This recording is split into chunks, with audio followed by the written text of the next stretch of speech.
Last time we started section 1.1, and we were taking a look at some of the different types of problems that you can solve with pre-calculus, kind of its limitations, and what you have the ability now more broadly to solve with calculus.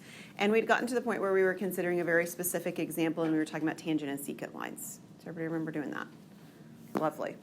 All right, so we're going to flip back over to where we were. Okay, so this is the tangent line problem that we're talking about. And we're going to talk about it sort of broadly. We're not going to use the calculus to find the things right now because you don't have those calculus tools yet. But we're going to talk about what that means in terms of what calculus allows us to do with these problems. So we're going to just start on the screen, and I'm going to draw a line in the middle of the screen, and we're going to talk about the two types of problems. All right, so we're going to talk about pre-calculus first. That's your reference point. If you're like, I didn't take pre-calc. You took something equivalent or you wouldn't be in the class. Okay, so it was college algebra and trig, or it was maybe an algebra, some kind of course in high school, or maybe they called it math analysis. So don't worry about the word pre-calc, that's not important. But this is previous to calculus experiences. So in pre-calc, we can find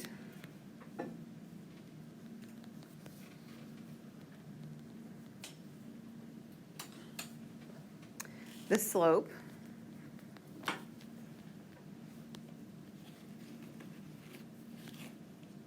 of a secant line.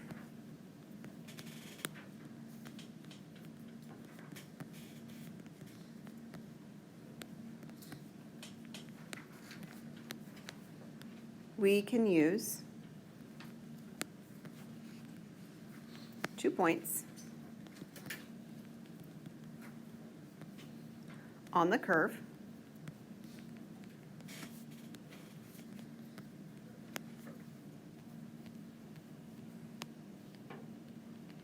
and calculate the slope between them.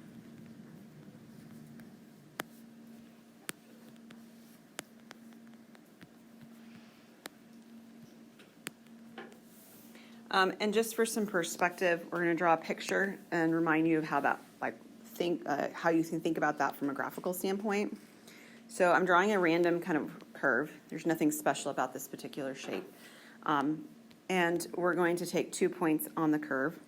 And so we'll use this point and we'll use this point. It doesn't make any difference. We'll call this point x1 and we'll call this point x2. Everybody good so far? x1 and x2. Each of those, x1 and x2, have a corresponding y value that goes along with them.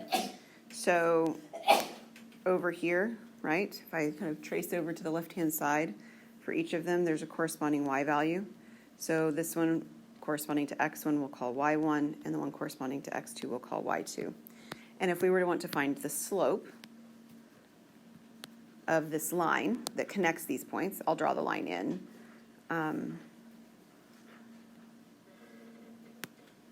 So if I connected these 2 points, hang on, that's not going to connect at all at the moment.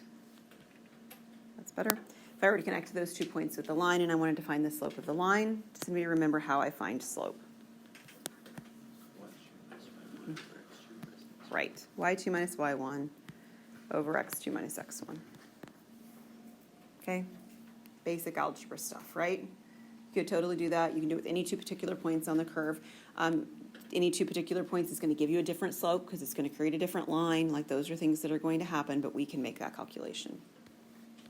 Okay, so let's talk a little bit about calculus.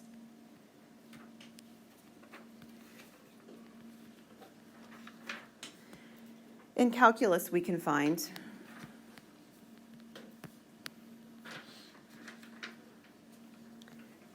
the slope of a tangent line.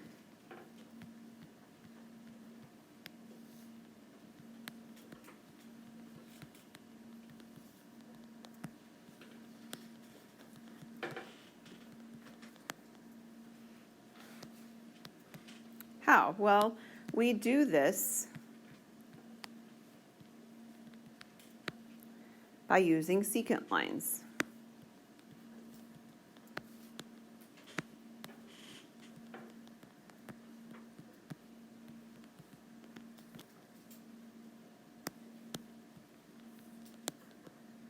where the 2 points on the curve.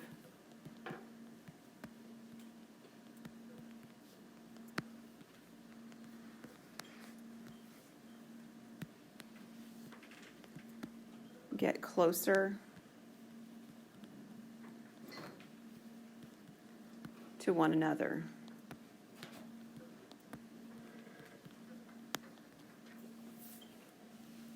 Because I'm going to draw my picture a little bit bigger, and I don't really need the y-axis and the x-axis, so I'm just going to leave them off. Has that made its way around? Thank you. Did everybody get the chart to right where they're sitting down? Lovely. Okay, so I'm going to draw the same kind of basic shape, but just a larger version of it. And we're going to take 2 points in approximately the same locations I did before. And we're going to connect them with a secant line. And what we're going to do is we're going to analyze what happens when the points get closer together. So here's my secant line. Hang on. Shift it up a little bit. Okay. And let's say, for instance, we want the tangent line right here at the first point I plotted. What we're going to do basically is to take the second point and just make it get closer along the curve to the point of tangency that I want. So instead of having these 2 particular points, we have now this point and my original point. So I get a line that looks like this now.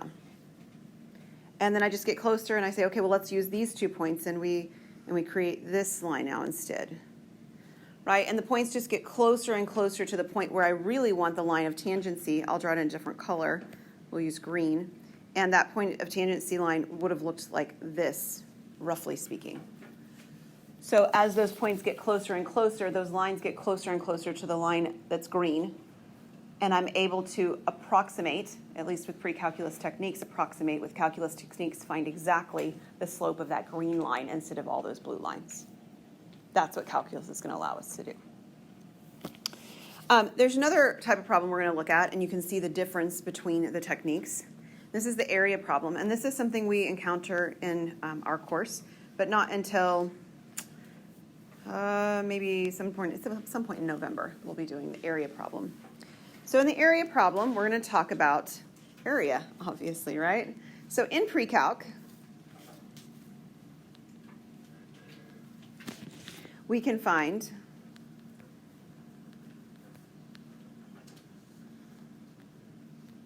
the area of certain shapes.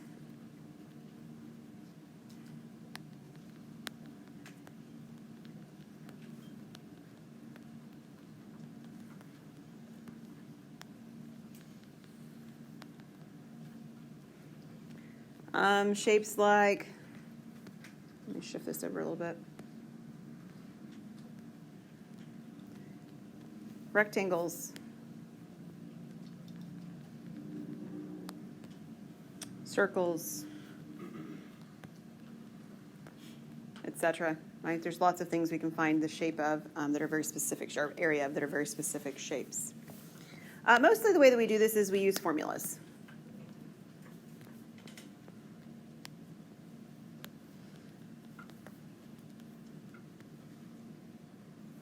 And most of those formulas, not all, but most of which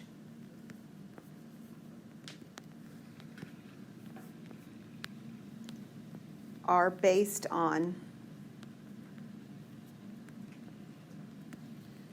the area of a rectangle.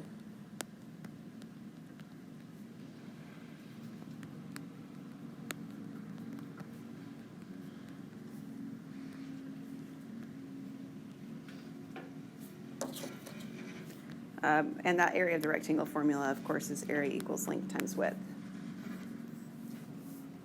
Okay, so obviously circle is not an example of one of those, and I've included circle as in my description. But a lot of other shapes are.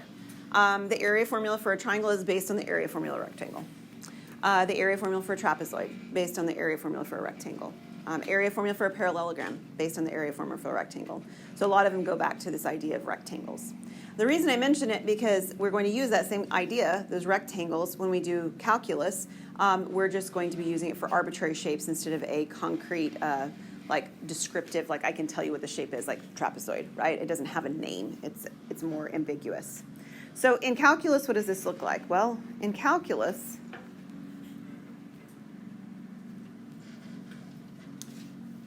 we can use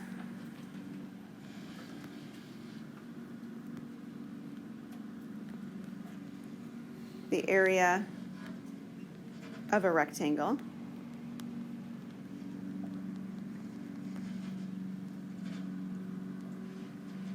to approximate the area under a curve.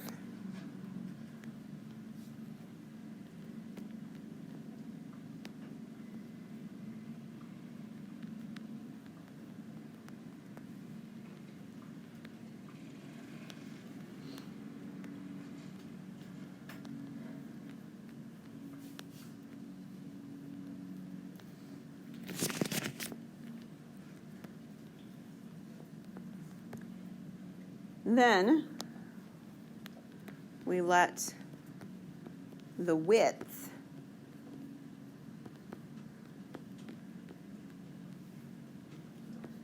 of the rectangle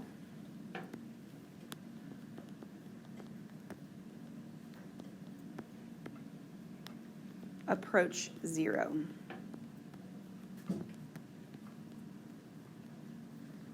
So in other words, the rectangles themselves have widths that get infinitely small. They get very, very narrow. So our image looks something like this. So I'm going to draw that same kind of a shape that I drew before. And for the purposes of drawing this well, we're going to go ahead and put an axes in and label a couple of points. So if I put the points, say, here and here, and what I'm looking for is I'm looking for this area right here, and I'll shade it in. So this is the area I'm looking to find. You can kind of look and feel like, oh, it kind of looks like a rectangle. I mean, you've got 3 solid straight lines, right? The bottom, the 2 sides. It's just got this curve at the top. And so what we do is we drop in these lines in between, like this. And we make it into rectangles. And we don't even have to make them evenly dispersed, although we will when we come to doing it because the process is easier to do so. And so we have more and more rectangles because the rectangles' widths are more and more, sandwiched together. They're narrower. And so we get infinitely many little rectangles. And obviously, the more rectangles we get, the better the approximation should be because the closer and closer these shapes really are to rectangles. It's really hard for my pen to keep drawing these down. It wants to connect lines together.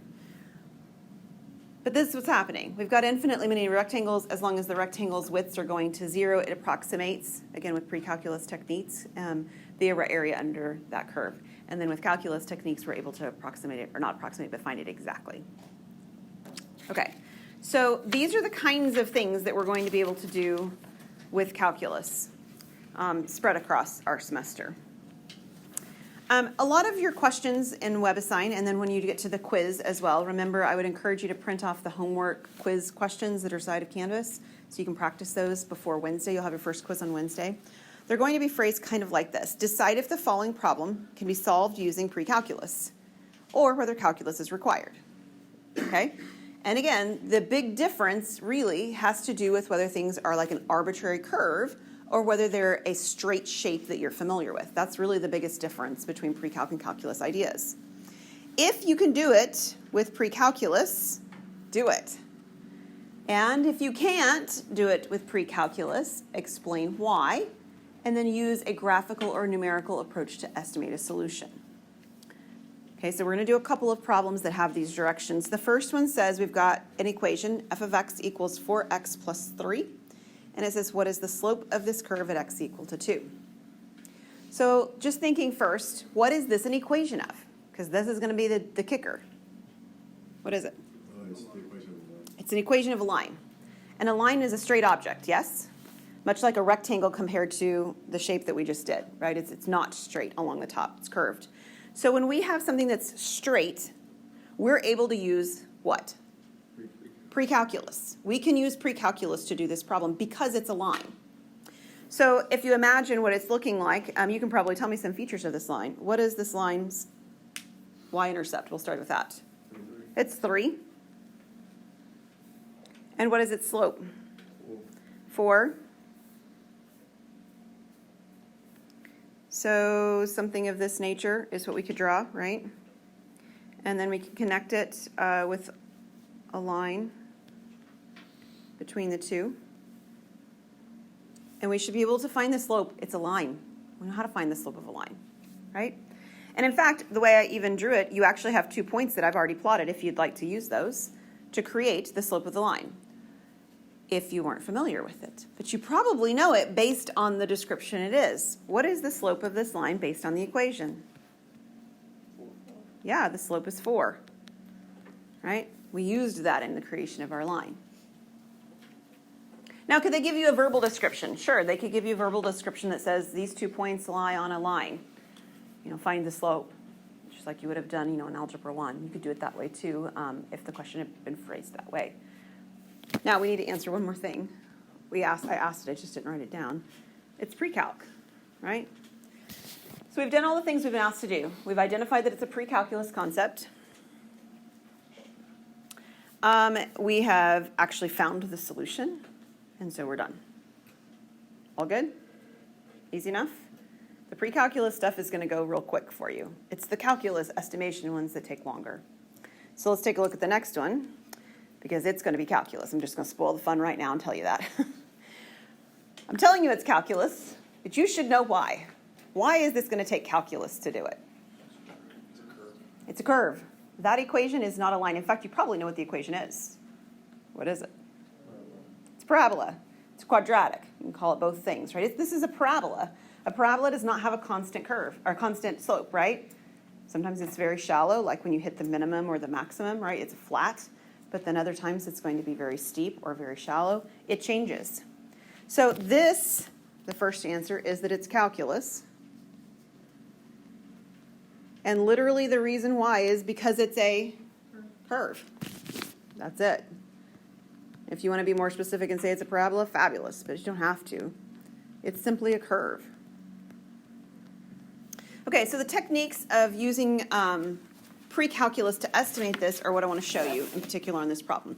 So I do hope you have a calculator with you today. If you don't, you're welcome just to follow along with one I've on the screen or with a neighbor if they don't mind to let you sort of peek in on what they're doing. When you're looking at a pre-calculus concept or a calculus concept that you're using pre-calculus to estimate, tables are often what we're going to use. So I've drawn tables into my screen because it's easier for me to write on them. Obviously, you can draw your own tables in on yours.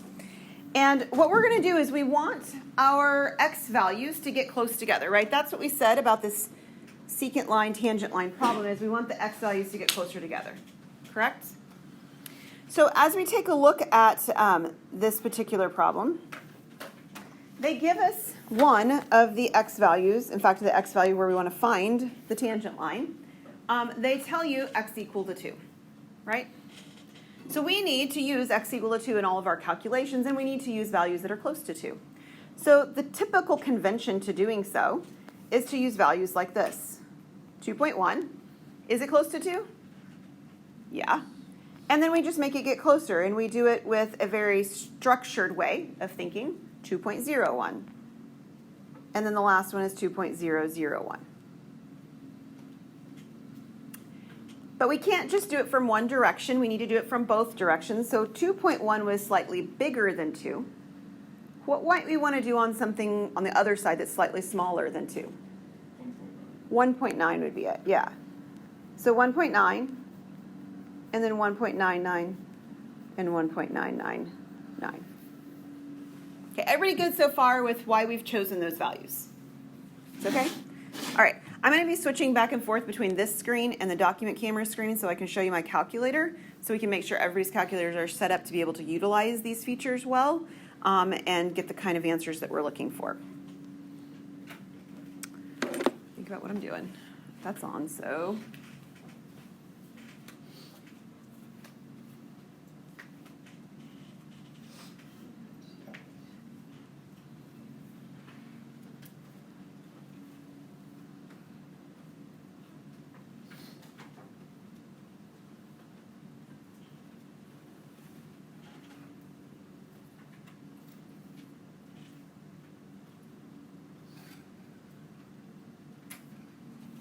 I don't know which board it is.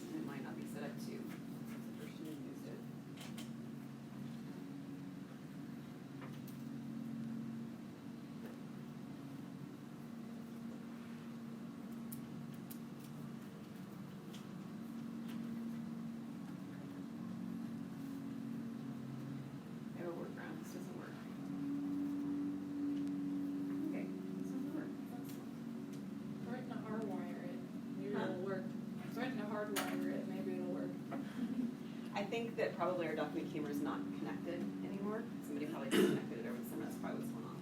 Okay, here's what we're gonna do then. We're just gonna make sure that I verbally describe it well enough you guys can do it. Put it inside my input was C, B, where was I to start with?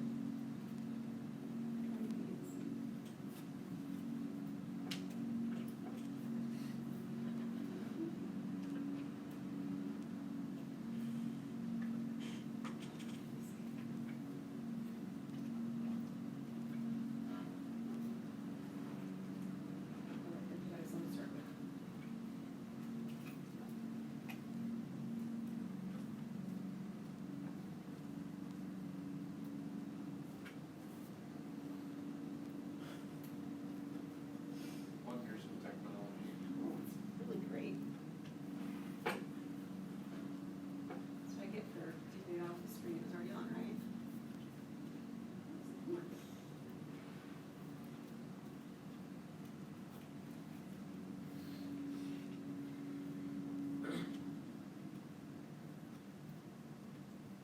Okay, well, at least we're back to that screen. Okay, we'll just talk through it. No visual. All right, take your calculator. First thing I want you to do is I want you to adjust one of the settings that is probably not set up to do this well. Okay? The setting that I want you to adjust is to hit the button that says Table Set. Table Set is written above the button that says Window. If you're using a TI 83, 84, 82, do you see where it says Table Set? Fabulous. I want you to hit the second button and hit Window. Right now your screen should say Table Setup. If you've got this screen, or if you should have this screen and you don't have it, let me know. Does it say Table Setup for everyone who's currently using that type of calculator? Lovely.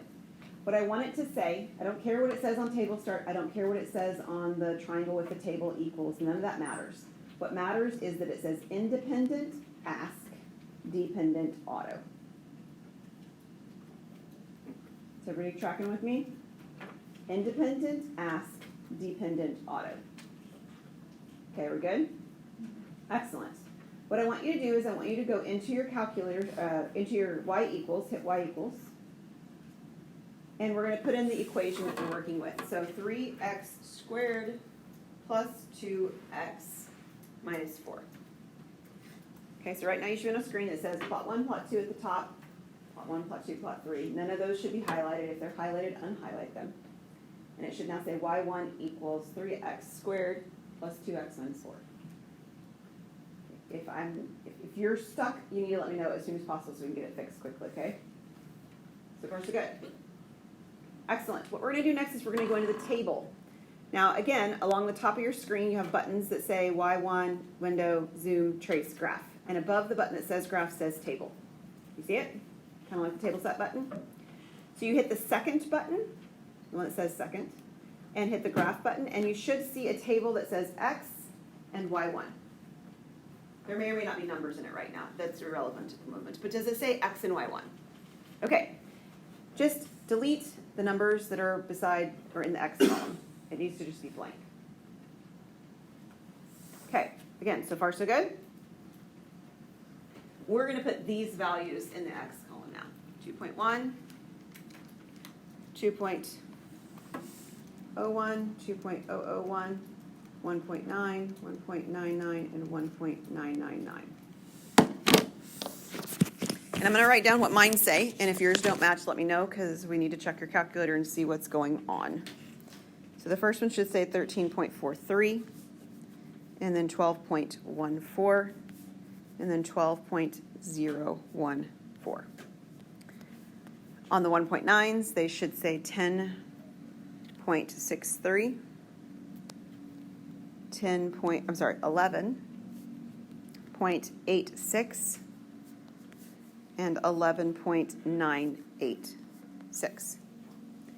Now these are pretty nice values. They're not too lengthy in terms of decimal expansions. Sometimes they will be, and if that happens, you just arrow over to the Y column, and you can actually see more of the values to the side.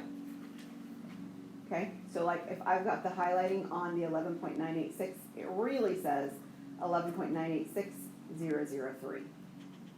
Okay, so your accuracy will improve the more decimals that you use. So I'm going to go ahead and include up to 6 decimals for accuracy's sake. So this is 0, 0, 3. If I arrow up, I have 8, 6, 0, 3.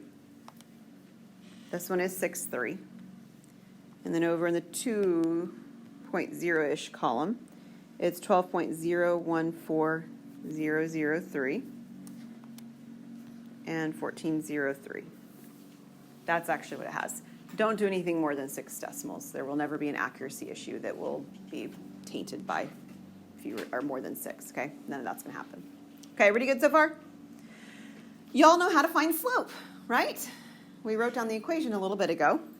The equation for slope was m equals y2 minus y1 over x2 minus x1. Yes? Sure. And in fact, we are given an x value that will never change, the x equal to 2 that's in the box at the top, and we're going to put that in for x1. Does it matter if it's x1 or x2? It doesn't matter. I'm just choosing to put it in x1. Okay? So as I start this process, every x1 value will be a 2. How can I find the corresponding y value when x is equal to 2? Plug it in. In fact, your calculator screen has one empty place at the bottom of the screen still, so if you want to plug it in there, you can. If you put 2 into 3x squared plus 2x minus 4, what do you get? It's 12. So this 12 and this 2 in every calculation are going to say 12 and 2. They're never going to change. And I'm going to do 6 slope calculations. But in every slope calculation, it will have a 12 and it will have a 2. What will change is the x and the y at the beginning. And it'll just be based on the part I'm at in the particular table's location. So for instance, my first value in my table, this is going to say, what was it saying, 13.43.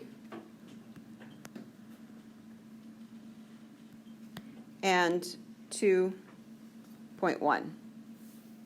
Just straight out of the table. 13.43 from here, the 2.1 from here. Okay, now I don't know about you, but I don't want to type all of this out 6 times in my calculator. It does not sound like fun. So we're going to do another calculator trick in case you aren't familiar with it. So what you do in your calculator, go to the regular screen, you hit second, and the button right next to it that says mode. That puts you back in a regular blank screen for calculating anything you'd like. And I want you to put a parenthesis, and we're going to do 13.43 minus 12, and close the parentheses. So that's entire numerator in parentheses. If you have math text, it might actually put a calculator, like a fraction in, where it just puts it in the numerator. That's fine.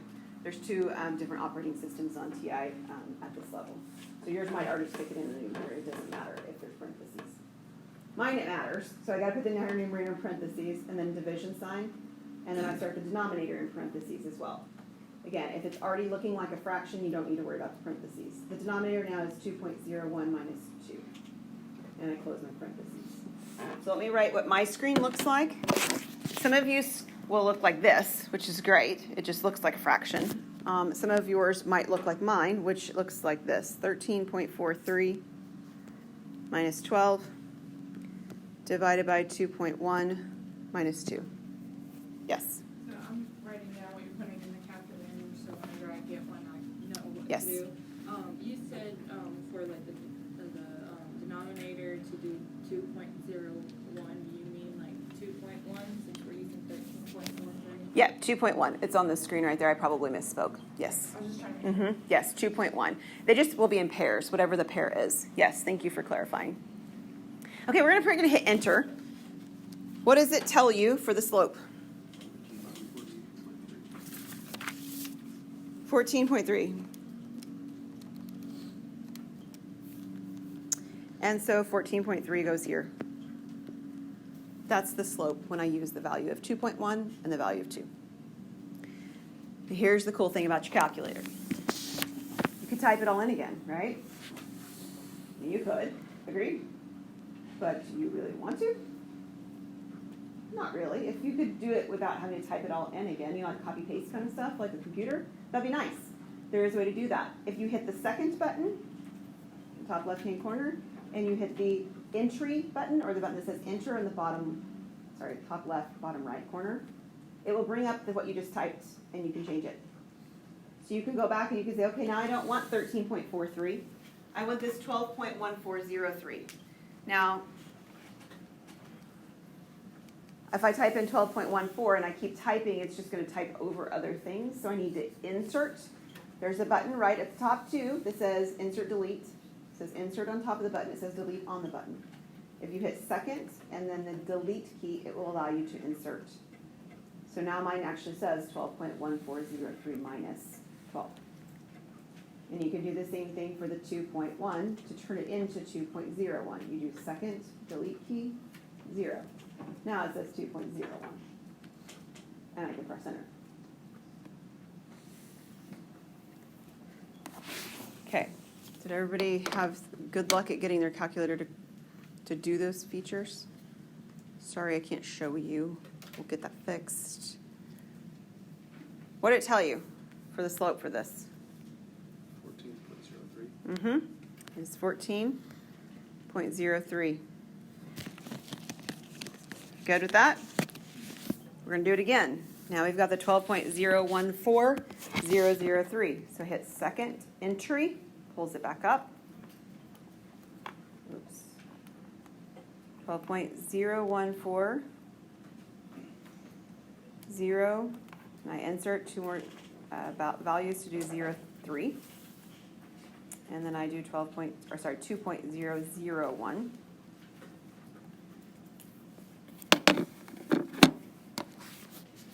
And what happened? It's 14.003. This sort of pattern look to it is because it's quadratic. That's what's happening. So if we had a different function, it wouldn't look quite so patterny. So don't think that's always going to happen. But as you go down this table, what does it look like it's getting really close to? 14, right? Now, we have to make sure that the other table does that as well, but that's sort of our inclination from the table that we've created so far. Does that make sense? Okay, so we're going to do the same thing with the values in the other table. You can do them out of order if you wish, especially since we've already got so many like buttons with like locations, like 6 decimals and so forth in it. So I think I'll go from the bottom up just because I have that already in my calculator. I've got 11.986003 minus 12. And then I have 1.999 minus 2. So I'm doing the bottom of my table just because I have it set up in the calculator to accommodate that really nicely right now. Mine says 13.997. Is that what you guys have? Those of you who are able to put it in? Yeah? Okay, we're just going to go up the table from here. So I'm going to go and I'm going to put the 11.8603 and then 1.99. I have 13.97. And then I'll go up one more tier and do the 10.63 and the 1.9. Looks like that. So again, we're always going down the table, right? The number's getting closer to 2, 1.9, 1.9, and 1.999. If I go down this table, what number is it getting close to? Also 14, right? Does it always happen that way? No, it doesn't. The ones you encounter are probably going to. That's kind of why they're doing it this way, right? Is they're creating both these tables to show the same thing at the end. So what does it mean? Well, it means that you're assuming, as an approximation, that the slope is approximately, because we didn't find it exact, right? This is an approximation technique, that it's approximately 14.